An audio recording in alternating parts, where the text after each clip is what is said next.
Mambo vipi mtazamaji wa Mtanange TV? Karibu tuendelee kuizungumza michezo. Kubwa zaidi tuko na mchungaji wa Simba. Tunafahamu ya kwamba hapo jana wamefanikiwa kuondoka na ushindi katika raundi, tunaita raundi ya kwanza ya nusu finali ya michuano ya kombe la shirikisho barani Afrika, ambapo ushindi wa 1-0 umehusika. Kabla ya huu mchezo tulizungumza na mchungaji, na yeye pia alituambia hatua kama hizi usitegemee kushuhudia magoli mengi, licha ya kwamba kama Simba walikuwa wanatamani kumaliza mchezo hapa nyumbani. Tupate tathmini yake kwa namna ambavyo yeye aliutazama mchezo, lakini pia matumaini yao kwenda hatua inayofuata, kwenda katika mchezo pia ambao unafuata marejeano dhidi ya Stellenbosch huko Afrika Kusini. Mchungaji, habari za leo?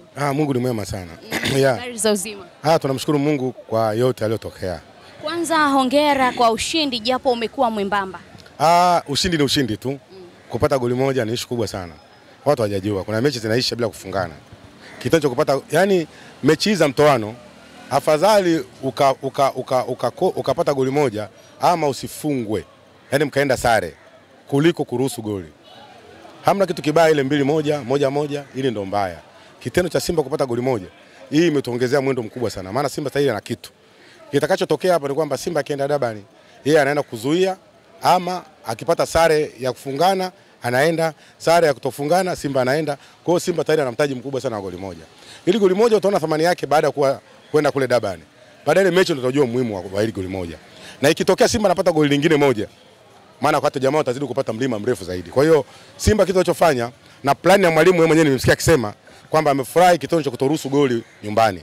Kile kitendo cha kutoruhusu goli nyumbani imetokea jambo zuri sana la kutupa imani na kwenda kwamba siku za mbele tunaenda kufanya vizuri kwenye mechi inayofuata ya Jumapili huko Durban, South Africa. Kabla tujaenda zaidi kitakachotokea huko Afrika ya Kusini, tutazame mchezo mzima kwa ujumla. Kwa wewe, kilichotokea kwenye mchezo, kitu gani hasa kimekufurahisha, namna performance ya wachezaji, kabla hatujaja kwa lawama ambazo zinapeleka kwa Jean Charles Ahoua ambaye pia amefunga goli? Kitu gani kimekufurahisha kwenye performance ya wachezaji hapo jana? Jana kitu ambacho tumefanya kazi kubwa, kutoruhusu goli. Kutoruhusu goli nyumbani jambo kubwa sana. Hasa kuna mashabiki wao wanachukulia mechi hizi kama vile mechi za mtoano za makundi. Hapana, ni tofauti. Hizi mechi za mtoano. Kitendo cha kutoruhusu goli umefanya jambo kubwa sana.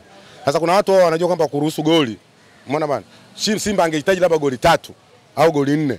Mechi kama hizi kupatikana goli 2-3 ni ngumu mno. Ni ngumu sana, maana kila timu ina ubora. Kwa hiyo kupata goli moja ni mtaji mkubwa sana. Juzi tumeona klabu bingwa watu wametoka bila kufungana. Kwa hiyo Simba kupata goli moja jana ni ishu kubwa sana. Watu hawajajua tu. Hasa kuna watu wanataka tu mfunge goli 3, ina maana hiyo sio nusu finali basi. Kwa sababu watu wengine wanakuambia tungemfunga yule 5. Hiyo kitu haipo. Sio watu wa mpira. Yao kilichotokea jana ni pati ya mpira na ndio nusu finali ndio tunatakiwa iwe vile. Lakini ukitazama matarajio makubwa ya Simba ilikuwa ni kumaliza mchezo nyumbani ili ugenini kusiwe na kazi kubwa. Ukitazama pia afisa habari wenu Ahmed Ali alizungumza kabla ya mchezo, wanatamani kupata magoli kuanzia at least 3 ama zaidi ili kujiweka katika nafasi nzuri katika mchezo wa marejeano. Uone kama hiyo imewarudisha nyuma kidogo, na mashabiki baadhi wanaonekana kama wanakata tamaa kuelekea hatua ya finali. Wanaokata tamaa si watu wa mpira. Na sisi tunataka waendelee kukata tamaa hivyo hivyo. Mara watashuhudia Simba. Unajua kuna mashabiki wamegawanyika. Kwanza tuanzie hapo, wanaokata tamaa? Kuna washabiki kwanza wamegawanyika. Kuna washabiki wao wanataka siku zote timu hata hivyo inapata matokeo tu. Yaani wako hivyo. Timu ikipata matokeo tofauti na hapo, kwanza wanaweza kutukana wachezaji. Si kama umeona jana Chelsea wakosa goli. Watu wamemsema vibaya, yule tutafuta namba 10 nyingine. Hapa katikati alafu hapa raha, mbona msemi? Kwa sababu yeye ndio anaongoza kwa magoli Tanzania bara, kwa magoli. Kwenye ligi yetu anaongoza kwa magoli. Na mechi za kimataifa nyingi katufanyia mambo makubwa. Kwa hiyo jana kukosa goli ndio maneno yote watu wanayatamka hayo. Kwa hiyo umekuja kwenye ile tukio la Jean Charles Ahoua, kabla sijaje, hebu tuambie kwa upande wako, wewe ulipokeaje kwanza ile situation? Mimi kipindi natazama huo mchezo nililiona goli kabisa, lakini baadaye mambo yakawa tofauti kwa Jean Charles Ahoua kama matarajio ya watu wengi ilivyokuwa. Pia nilimtazama kocha Fadlu Davis, alionyeshwa kutokupendezwa na ile tukio la Jean Charles Ahoua. Kwa upande wako hilo tukio umelipokeaje? Iko hivi. Ile ni moja ya pati ya mpira. Kukosa goli ni moja ya pati ya mpira. Wewe unaweza kubaki wewe na kipa tu. Kipa akawa ametoka. Sasa kutumbukiza wengine mle. Ngoja niwaambie kitu. Hivi unajua kwa nini goli watu wanashangilia?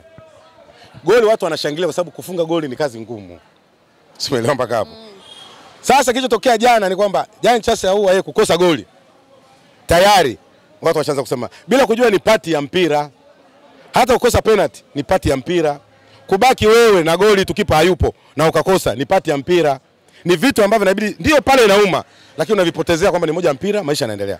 Ila kuna watu wamelishikilia bango, tunataka tutafuta namba 10 nyingine. Yule hafai, sasa huo sio mpira. Sasa kama kila mtu anayekosea, nyinyi mnamuona hafai, itakuwa hiyo sio football.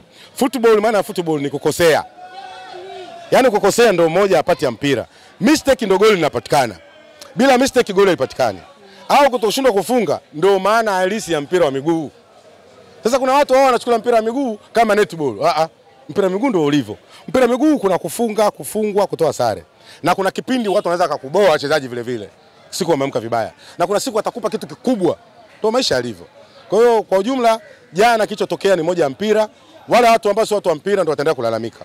Ila si watu wa mpira tunajua hii ni moja ya mpira, ni kazi za mpira wala haina shida yoyote. Lakini mtoto anapokosea ni lazima aonywe ama aelekezwe kwamba hapa ni kweli umekosea. Kama mtamkingia kifua na kumfanya awe makini zaidi, uone kama itakuwa ni shida nyingine. Kwanza nikwambie kitu kimoja.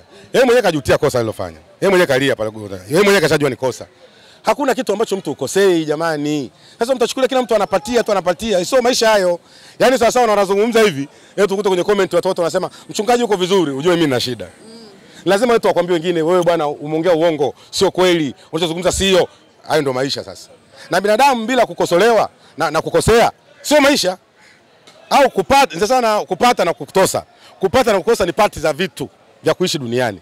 Kwa hiyo ukitegemea tu upate tu afu usikose, sio maisha hayo. Una kibidi una struggle, unahangaika. Sio Mungu hayupo. Mungu yupo na wewe, lakini muda wako haujafika. Kwa hiyo kuna vitu ambavyo watu inabidi wapate elimu ya vitu hivyo ili wasipate misongo ya mawazo.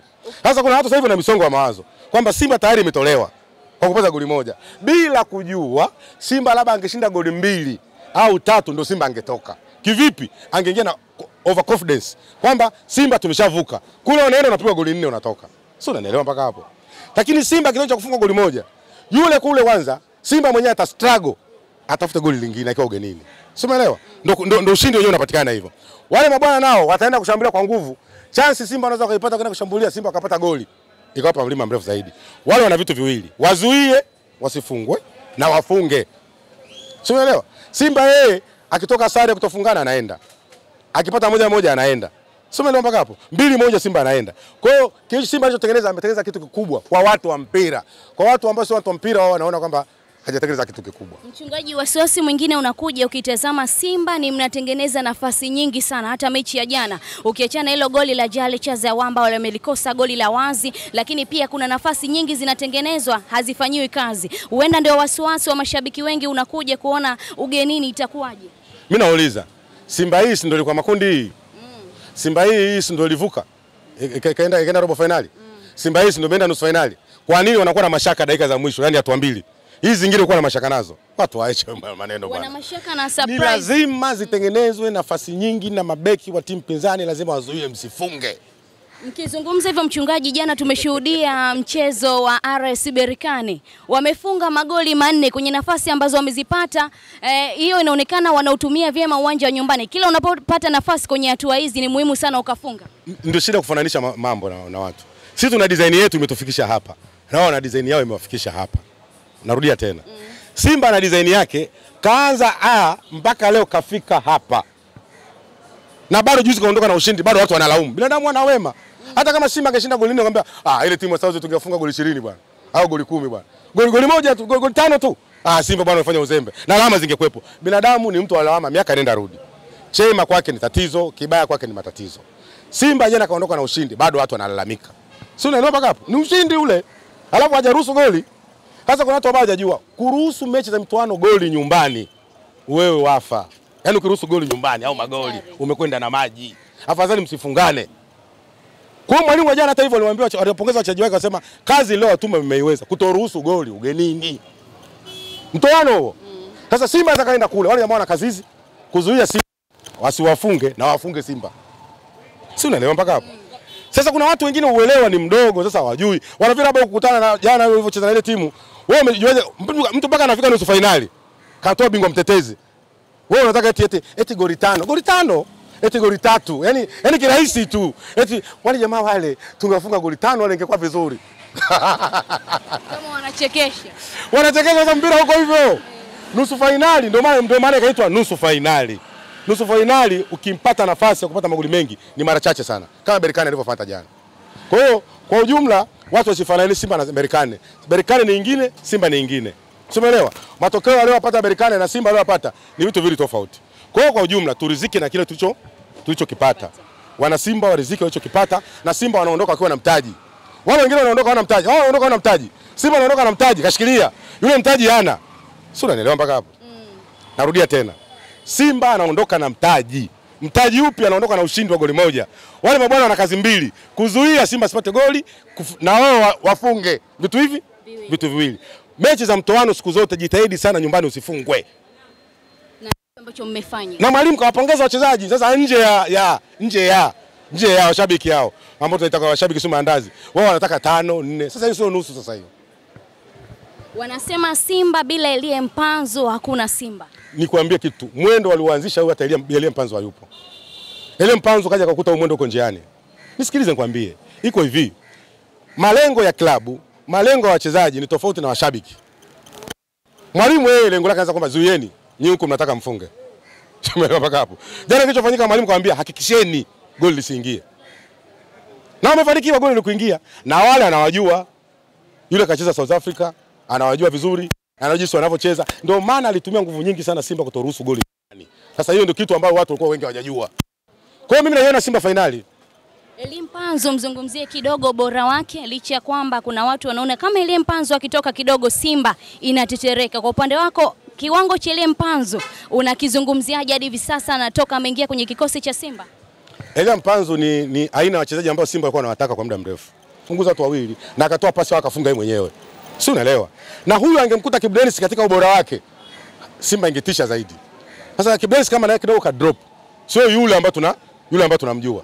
Kwa hiyo kwa ujumla kwamba mechi hii ya jana, hii iliyotokea jana, tumshukuru Mungu sana kupata goli moja kuliko wale jamaa wangepata goli kwa mechi za mtoano. Kikubwa ndio hicho. Ndio hicho kikubwa ndio tunaondoka nacho. Hata tunavyoenda Dabani kule cha kwanza. Mwalimu plani atakayoenda nayo, atawaambia zuieni dakika 15 kwanza. Kusoma mchezo. Zuieni dakika 15. Ukifanikiwa dakika 15, unaenda unashambulia dakika 15 na unashambulia. Dakika 15 unazuia, kipindi kimeisha. Umeelewa? Kipindi cha pili unaingia na plani nyingine. Shambulia. Zuia dakika 15. Wakishindwa kuzuia unashambulia tena. Dakika za mwisho sasa, unaingiza dakika 15 za mwisho, unaingiza viungo. Hapo ndo akina Mavambo wanaingia, wakina Kajefa unawaingiza, wanajamle katikati. Huku Shabalala unamwacha unamuingiza na huyu Burkina Faso beki namba 2.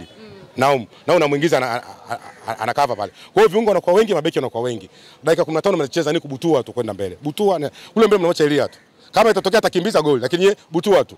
Zimebaki dakika 10. Butua. Huku mliko Dar es Salaam unaanza kushangilia huko. Kwenye maruninga. Butua. Dakika za nyongeza. Kule lazima ongezwe 9 au 5. Zinaongezwa kwa nyingi ugenini kama hujajua. Kwa sababu advantage ya mwenyeji. Sio unaelewa bwana? Butua unapobutua dakika zimeisha, Simba anaenda nusu finali. Moja ya kitu ambacho ulizungumza. Hayo ndio mahesabu, ndio mazito ya kwenda nayo. Unacheza kwa vipindi. Sio unaenda tu. Umeona Berkane jana kilichotokea? Wale mabwana kuheshimu Berkane ugenini. Wako ugenini. Wewe inawezekana dakika ya kwanza na sekunde unafungwa goli. Hakuna dakika ngumu za mwanzo na za mwisho. Mpira umeanza, huko razi wewe butua tu. Afu baadaye ndio mnakaa sasa mnakaa. Sasa dakika za mwanzo zile ni shida sana timu zote duniani. Kwa hiyo jamaa wakawaiwa goli la moja kwanza. Ikaingia la pili wakachanganyikiwa ndio wakapigwa 4.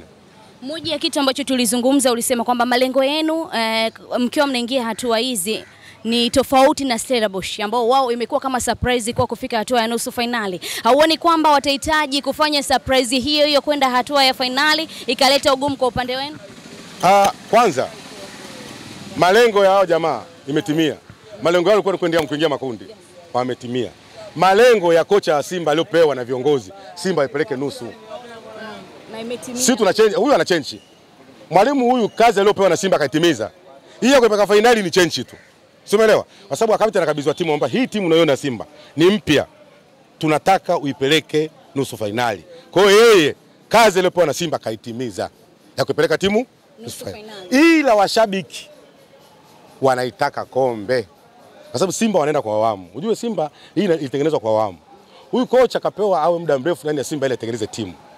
Kumbuka Simba mwaka huu ina wachezaji 14 wapya. Sio, umeelewa? Kama ni wapya hawakutegemewa hata hapa walipofikia.